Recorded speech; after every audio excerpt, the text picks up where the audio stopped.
de la matière que vous êtes, recevez mes vibrantes salutations. Bandeko, bino batu bozolandanga, boyamba, mbote nangai. Lelo tozana exhortation moko ya moke. Ezali exhortation te mezali partage. Partage, yango ezali scientifique, pervers et spirituel. Pour relever la trou noir, juste pendant 10 minutes. Place oyo, bata mayele sukaka, ezali place oyo un spirituel à persaka mystère. Parce que scientifique, chercheur normal, ça c'est la machine, c'est la ordinateur, c'est la cas où ils allaient touchable physique pour découvrir source et l'auto d'importance ya likambuto pe ya yeloko. Mais un spirituel, ça la recherche paraphysique, parapsychologique, métaphysique, c'est-à-dire à voyager dans le monde intérieur, à voyager dans le monde extérieur, à tangaka ba mémoire akashique. Ma mémoire akashique ezalini, ma mémoire akashique ezali place nyonso et enregistre dans l'univers. Alors, dans le monde de l'esprit, Mouto a commis maître spirituel comme maître avatar Jean-Pierre Manzolo, azali capable de couper sa réponse dans la question yoso ezali impossible pour na commun des mortels. Alors, tokolobela trou noir. Trou noir, selon les scientifiques, ceux qui vont aller bêter dans internet, bobeta kaka na Google, beaucoup de définition nango ebele. Mais yango na te na kolobela. Esengeli na lobela odela ya wana parce que même Google, même les scientifiques, les astrophysiciens, bazali ko aller tatabana, bazali ko aller tituber, bazali ko aller nager dans l'espace, bazali na précision T, trou noir ngo ezanini finalement. Trou noir selon les scientifiques.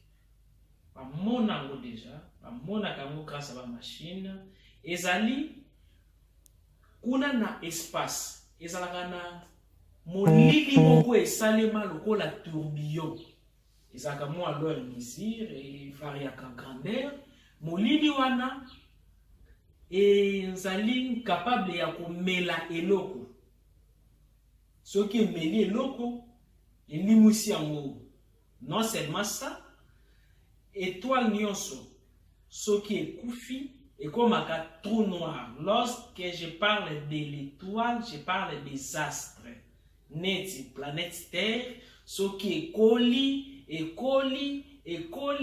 comme désert, batubasili, et colis, après, et comme trou noir, comme moulili moko profond. Moulili wane zali des fois tourbillon. Et ça ni lokola lidusu. Mais mutu moko te akoki ko ale kotisa eloko kuna na kati kuna na trou noir pona ayeba nini elekaka na kati ya trou noir bayebi composante ya trou noir te parce que ezali tellement somo parce que ezali impénétrable na sens naturel mais ezali pénétrable na science surnaturelle. Alors mindele ti lelo balukaka bayeba nini ezalaka na sima ya bato alors noir. Dans l'espace ezalaka na bamadusu pe salimaka. Na leur univers ezali na bamadusu. Lidusu wana babengaka yango trou noir. Bayebi te lidusu yango ememi mutu soit destination yango eza wapi bayebi kaka kino ezali impossible ya kodétecter composante nango mais eza trou. Eza libulu, eza trou. Mais ni eza la sima ya libulu na espace ba éviter. Aussi dangereux ya ba trou na e absorbaka nyonso oyo elekaka pembeni nango. Soki planète moko eleki pembeni ya trou noir na haute pression, planète wana yeko limo. Planète limwe, baye bakate trou noir. Est-ce que yenika ka planète? Est-ce que yenika ka biloko? Est-ce que limsa kango mindele ti lelo baza toujours na ba recherche. Mais nyonso yo ketaka ba commun des mortels, bah, les hommes spirituels baza voués à kosalela ngo ba recherche avancée. Alors, j'avais basé une série de recherches concernant les trous noirs. Alors, ni les comme résultat. Oyo na koloba ezali kaka 1 millième ya oyo il fallait na loba. D'ailleurs, écoute na koloba te mais na kosola. Juste pour na les pesa bino goût ya kolanda avec intention, puis alors ko pesa bino pe courage ya kosala ba recherche. Si on a lingi na loba, nini na lingi koloba. Tout noir, mettre avatar, y a pas nyoso yo, totangi na ba Google, na ba Wikipédia sur internet, na ba YouTube. C'est comme si contre-direction ezali entre bango moko ba chercher, en bref, ba éviter tout noir en nini, mettre avatar, lobela biso, tout noir eza nini. Merci. Na kangi miso, na voyager dans le monde de l'esprit. Na zui information, na lingi sikoyo koloba tono les amis. Eh bien, oyo na koloba yeko contredire certains chercheurs comme Newton. Premièrement, l'univers n'est pas infini. Ba savant moko balobaka univers est fini. Nini infini veut dire univers est sous-caté. Univers eza nini? Univers eza ensemble ya banyoso tozali komona. Ba galaxie, ba nini, ba planète, moi, sanza, tout composante ana nyoso babenga kango univers. Bango balobi univers na biso eza na suka te. Mais maître yalobi univers na biso eza na suka. Eza na suka ndenge nini, mais na baki si lisusu kino univers ezalaka moko te mais ezalaka ebele.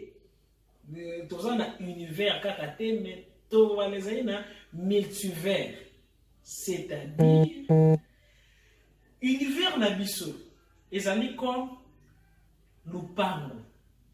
Na kati ya lupango eza na banzete, peut-être pe eza na mutuka, peut-être pe eza na bamboa, peut-être pesa na ba fleur, peut-être pesa na bilanga, peut-être pesa na batu, peut-être pesa na mabanga, eza na mabele, eza na nyoso ekoki kwali zala nango. Lupango wana tobengi muna kombo nini univers. Mais na kasa lupango ezali na clôture, n'est-ce pas non? Libanda lupango eza na clôture. Clôture eza na ka porte te, eza na porte. En plus na kati ya ndaku toza pe na porte na ba fenêtre. Même chose na univers eza na ba porte eza na ba fenêtre. Ba porte na ba fenêtre ya univers babenga yango précisément ba vortex. Ba vortex ezali ba ouverture, ba les portes oyo e kabolaka des extrémités différentes mais dans même axe ya endroit. C'est-à-dire, les vortex ezali comme une porte moko invisible ezalaka na univers. C'est comme ezali na bazamba misusu soki okoti olimwe. Ezali na mai côté mususu okei boye moto azindi asali 3 jours abimi me akufite alobi ketango yo nazindaki na mai na mimonaki na monde mususu avion mati likolo eleki pembeni ya triangle ya Bermude avion limwaka bamakambo ebele esalemaka na mokili bato bazolimwa bazobima ono balimwaki babimaka esika moko boye nsima 30 ans bamonani balobi ke bazalaki na monde mususu me bakendaki yango na corps physique boye bayebaki te kaka na zamba bakiki po balimo babimi kote mususu parce que na univers na chaque planète eza na ba vortex ezali ba portail oyo ememaka moto na ba univers parallèle. Univers parallèle eza nini? Monde na biso to pe univers na biso eza ebele à la fois. Univers na biso ezali ebele, mutu pe azambala moko pe ebele. Mutu afandaka na plusieurs univers parallèles à l'instant. Mako arrivé wana. La tsamona nona parenthèse. Alors, soki porte wana ezalaki invisible, ekomeli, ekokoma trou noir. Vortex nyoso ekomi matu. Vortex nyoso ekomi makasi. Ekomeli ekomaka trou noir, ekomi visible, ekomi on dirait tourbillon. Même ata na mai ezali na ba endroit ya mai ke no tourbillon ekomi kovalesana na kati ya tourbillon na bolili eza na kati. Mutu nyoso ya kolekisa ta bato wana bato edindi. Mais ceux qui disent ba komona ngo pe na se ya mai te yeko traverser na univers parallèle. Dans ça sûr, dans ça clair, ceux qui ba question ezali na se ya vidéo oyo beaucoup poser ba question. Ni les kaka. Na ba vortex to wale ezali na ba vortex activé, na ba vortex désactivé. Vortex désactivé za nini? Place nyonso bato basanganaka pona kwali sambela. Énergie à penser na bango, foi na bango, et créaka tourbillon moko ya force. Même les grands hiérophantes, Jésus disait, lorsque 3, 2, 4 sont rassemblés au nom de l'Éternel, l'Éternel est avec eux. Ceux qui moko mibale basangani na komba nzambe azan na kati na bango. Dès que batu basangani esika moko ba prier, lelo ba prier ki ana lobi ba prier ki ana ba umeli bazo prier wana place ana yekozwa vibration, et qu'on soit énergie, il faut activer, vortex désactivé. Donc il faut aller créer vortex désactivé. Donc place en il faut comme on dirait champ d'attraction ya ba énergie. Ba ko ma ko aller le kota ba miracle place wana. C'est comme ba mai, ba kamba, ba Jordan, tout mangengenge. Place nyoso yo batu batiaka fois mingi ba créer ka vortex désactivé. Mais ezali na ba vortex misusu aussi naturel ezaka déjà activé. Vortex oyo ezaka activé déjà yango ezaka kaka teke pona moto azwa ba solution na ba prière na ye, mais vortex activé yango elimwisaka moto ememie na hyperespace. C'est quoi l'hyperespace? L'hyperespace ezali univers moko parallèle exact identique na univers na biso. Est-ce que c'est clair? Hyperespace est un univers moko parallèle identique na univers na biso. Okoki au continent univers parallèle na les espace parallèle au continent monde physique au kufite mais au limwana yo na nzoto ba benga rango l'état de Jinas. Ezali na ba méditation ba ni moine indien ya Tibet basalaka na ba pygmée basalaka na l'Équateur na bokoko na bango akala na yebite soki ba secret wana bazala na tilelo mais déjà na pesa bo déjà 4 5 formés na ba conférence na nga ezali na possibilité grâce à ba méditation profonde na ba exercice na ba mantra ba mot de pouvoir bien leur ciblé mutu a kota na hyper espace soki o koti na hyper espace na monde bakomono lisusu te okomi ko vivre na hyperespace mais tant na bango na tant na biso za différent kuna yokoki o sali 5 ans mais awa tango zogi bono o saki kaka 10 minutes okoki pe o sali kuna 2 jours mais mende awa ba mono nzere yo limwe pendant 10 ans parce que nous tous na même chronos te même système ya temps te wana zali ba vortex activé. Na monde naza sir boyo kaka kino ezaka na ba avion misusu elimwaka ezali na mai misusu boye banini avait kati sarate bato bele bayebi yango babenga yango triangle de Bermude ti lelo ba avion nyonso monde nyonso bayebi yango mobeta meme na Google babangaka avion eleka likolo ya triangle ya Bermude parce que ba biloko nyonso elekaka likolo wana ezala masuwa ezala avion ezala hélicoptère elimwaka bayebaka te kote ekendaka ezali même na ba recherche misusu basala avion moko eleka wana pendant 80 ans elimwa ntango ebimi na ba squelette kaka bato ndenge bafandaki bakomi ba squelette veut dire bakatisaki na espace temps mosusu. Alors makambo na koexplike ya kozala lokola liboma ezali ya solo yo kaka zala na mai soki yoki mutu pasi osopi mai na mutu obandela video yo ti yoko comprendre. Alors toko avancer tant neti to wane ezala na bamontre na biso eza na 12h 15h to wane ezali na futur présent passé. En réalité futur ezalaka te, en réalité passé ezalaka te, c'est le loko ezalaka instant présent. Omoni kaka ntango ozoyokanga eza nde ntango ezalaka. Mais yo oh mais non maître oyo komi liboma comment futur ezala te ka l'heure ebiki nini 12h na kokende mosala nakoki na melima ezali déjà futur mais passé na ebiki lobi na liaki pondu. Comment l'autre qui est passé à la tête? En réalité, yo osé belé. Chaque souvenir na yo eza yo mususu azali ko vivre na espace temps mususu.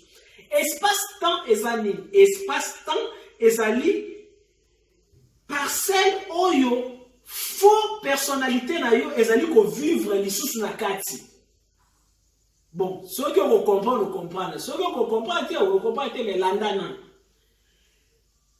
Futur, présent, passé, eza, on dirait, n'a qu'il y a étage. Nous sommes tout droit, vertical.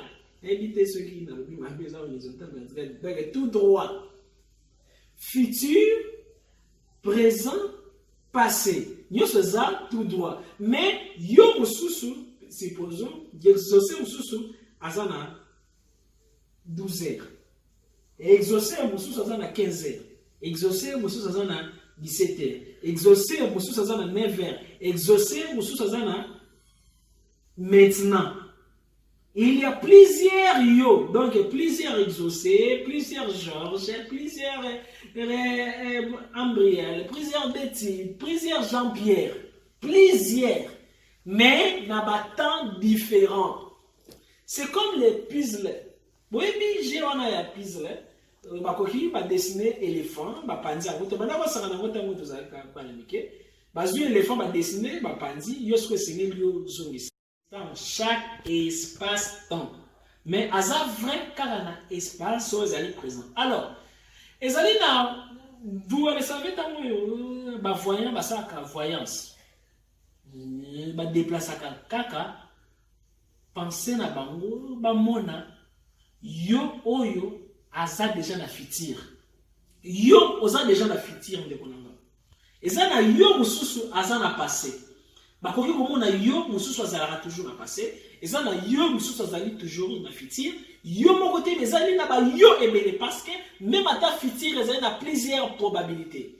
Ezali na futur oyo soki na zoki na kozala na cicatrice na futur. Ezali na physique soki na raté ko aller zoka na kozala na cicatrice te na futur. Bango nyonso plusieurs probabilités ya ngai na futur azali. Ezali na ngai na futur oyo soki na sali mwa libulu ya basi na kozwa sida na futur. Ezali na ngai oyo soki na sali mwa libulu te na kozwa pe sida te lo na le futur. Ezali na ngai oyo soki na longoli zebe na kokufa na leur futur proche. Ezali na ngai oyo soki na longoli zebe te mwana wana ya kola na futur proche. Donc, il y a plusieurs yo, oyo azali ko vivre na plusieurs instants. Alors, pendant qu'on aller visiter, ba biso misuso yo to vivre na plusieurs instants. consciemment, ezali ce qu'on a ba vortex, na ba porte c'est parallèle. Parce que mutu en soi, vie na biso ezalande ezali sur place. Ezali lokola o telemi esika moko, ozali okoso ndiro ozali okima simano ba lekisi tableau zamba.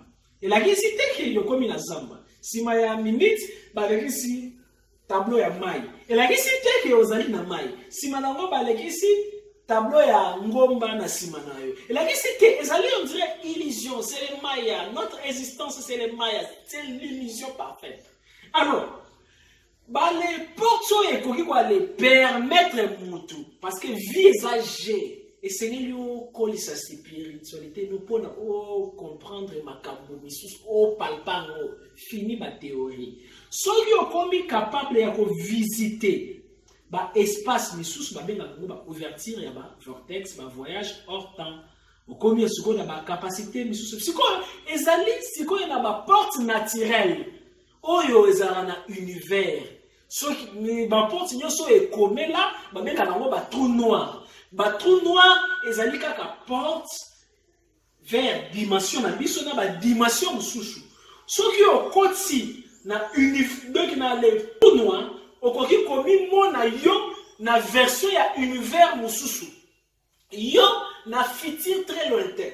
Yo na espace-temps mususu. Yo na réalité cosmique mususu. Parce que mutu aza pluriel. Aza plusieurs, mutaza ebele, mutaza paquet, mutaza mopiku, nakata univers. L'univers n'est pas unique, mais l'univers est multiple. L'homme n'est pas monodimensionnel, mais l'homme est multidimensionnel et multi-existant. Donc, ce qui est koufi awa, il a cité koufi. Parce que, zala toujours conçu dans un univers parallèle. Et allez voyager, vous allez continuer. Alors, et allez qui juste pour nous expliquer une réalité. Alors, pour nous leur chuter, nous allons peut-être on a besoin de question de billet après parce que nous avons dit que oh, il y a 1 millième de réalité. Et allez dans la formule pour nous aller rejoindre l'univers parallèle. Alors, vous s'abonnez à la chaîne YouTube. Mettre avatar Jean-Pierre Manzolo, officiel TV, soit sur Facebook. Jean-Pierre Manzolo, maître Jean-Pierre Manzolo. Mais, nini oyo et salaga que non motu ceux qui alali nakata ndoto azali komi mona lisusu alali nakati ya ndoto wana azali lisusu ko ale lota et arriva kake plusieurs yo na ba univers parallèle bakutani déjà yo olota ozali komi mona na ndoto bozali ko alitala na yo na ndoto parce que ezali na ba yo ebele bonakangi parenthèse wana même moi que nakati univers oyo to bengi macrocosme, c'est-à-dire macro za moko grec, macro qui veut dire grand, cosmos qui veut dire univers. Même moi que na macrocosme ezali na ba trou noir ezali na ba vortex. Nakati ya mzoto na biso pe ezali pe na ba vortex parce que mutu azali microcosme, mutu azali petit univers. Nyoso ezali na grand univers, ezali na petit univers, c'est-à-dire mutu azali na ba porte, azali na ba chakra. Ba chakra et ça va trou noir, ba chakra et ça va vortex. Ce qui mutu a fumoli, ba chakra na parce que ba chakra zali plus de 12 chakras. Ce qui a fumoli chakra na yo. Okozwa ba don yeko développer na kati na yo, ba don vraiment ba pouvoir. Mais ce qui a komeli si chakra na yo, vitesse ya ouverture na ngo e mati makasi. Dieko koma trou noir. Ce qui est comme trou noir. Et comme si on capable de voyager intérieurement dans quatre nzoto na yo pour pénétrer ba hyper espace to alors visite ba multivers. Ezali na ba technique na mo précis. Alors vu que tant ezali ennemi na biso na instant présent, alors ezali qui juste quand on va aller pesa bino goût. Makambo ezali beloyebi ezali quand on comme commissaire, ceux qui n'ont pas qui motu mouinoute, ceux qui n'ont pas qui peut-être movalindele, mais déjà ma personne prix Nobel. Mais motu mouinou, ceux qui ont la nuit, il y a réfléchi, tala makambo lobo magie. Mais ceux qui ezalaki mundelo bate makambo yo théorie yo tozongo nanu to bengise to poser ba question te azana raison ali bagaki bazwa prix Nobel bali pesa. Alors yo muto landi ceux qui comme ndambo yo na lobi sepelisi na peut-être on a besoin de crédit na peut-être on a besoin ya mai ya komela moi leur offrande na yo ye konsunga pour na motiver na leur y avancer. Il bolinga kaka mutu te soki akufi soki lobi mettre avata akufi